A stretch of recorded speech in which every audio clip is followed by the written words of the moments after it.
Tonight, we are bringing you more answers into the death of 23-year-old Mary Bricado. She is a Charleston County inmate who died in August, but only yesterday was her death ruled a homicide.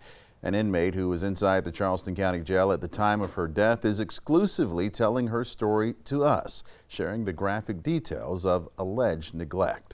Live 5's investigative reporter Emily Johnson joins us here in studio after interviewing former Charleston County inmate Amber Dweck. So Emily, from what she told you, it was obvious that Bricado desperately needed help, but she says none of the staffers responded to the concerns of the other inmates who brought it to their attention. And that's exactly what we're questioning after this homicide ruling came down yesterday. For there to be first-hand testimony of her cries for help being ignored raises serious concerns about whether staff followed basic medical and safety protocols inside the jail. It was the night of August 10th when Amber Dweck says she and other inmates inside the Charleston County Jail heard Mary Bricado calling for help for hours from behind the closed doors of her jail cell. You know, some of the other inmates did go up to the officers and say, hey, this woman is, asking for help. And again, at this point, Lana answered. And no officers checked in on her? Nope, I did not see any officers checking on her. The next morning on August 11th, Dweck says Bricado missed breakfast and her round of morning medications. Keep in mind, this was hours after Bricado first called for help, and Dweck says still no officers had checked in. At that point, I don't think anybody had really put it together. So in the morning time around breakfast, people started reporting a very strong smell and odor inside of the tablet room. It, from my knowledge, was never investigated. And could you smell that too?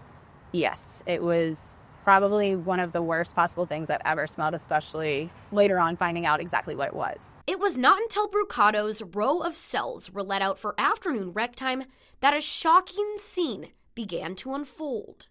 I heard, screaming coming. I looked, I saw that there were inmates with that door open to that cell. And they immediately put everybody into lockdown.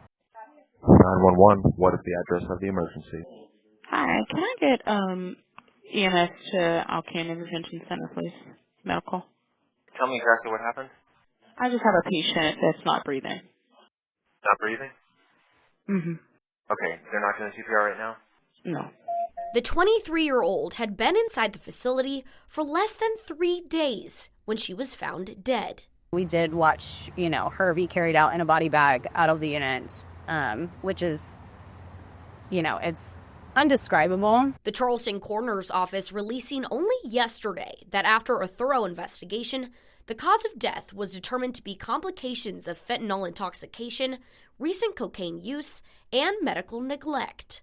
So the inmates that found her said that when they found her, she was laying on her bed. She was completely covered up by the blanket, but that she was face down and that she had dried blood all over her face. Bricado is the first Charleston inmate's death to be ruled a homicide since D'Angelo Brown's death back in 2022. Dweck says just because she and Bricado made mistakes in their lives and ended up being placed behind bars, there should be no reason for a 23-year-old to die inside the facility. Everybody makes mistakes, and I feel like that's exactly what makes us human, is making mistakes and then learning from those mistakes. But in her case, she's now not afforded the opportunity to learn from her mistakes. She's not afforded the opportunity to go home and, be a better person or try to become a better person. The Department of Justice opened an investigation into the Charleston County Jail over 2 years ago now, but no report has yet to be issued. Next week, we'll continue to look into Bricado's death with exclusive interviews with her family and attorney who are also searching for answers. For Live 5 Investigates, I'm Emily Johnson.